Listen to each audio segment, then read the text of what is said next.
চন্দনের ধূপ আমি কবে পুড়িয়েছি মনে নেই।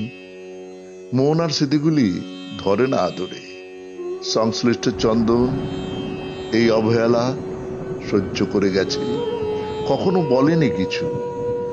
বলেনি বলেই পরিত্রাণ পেয়েছে সহজে, নয়তো অসহ্য কুঠারে ধ্বংস হতো।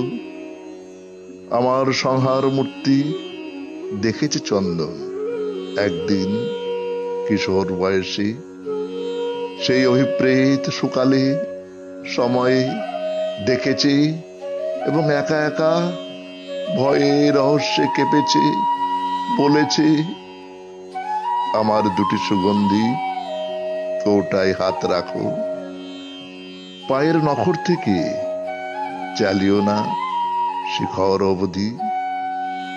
আমি একা, বড় একা, চন্দনের গন্ধে উতরল।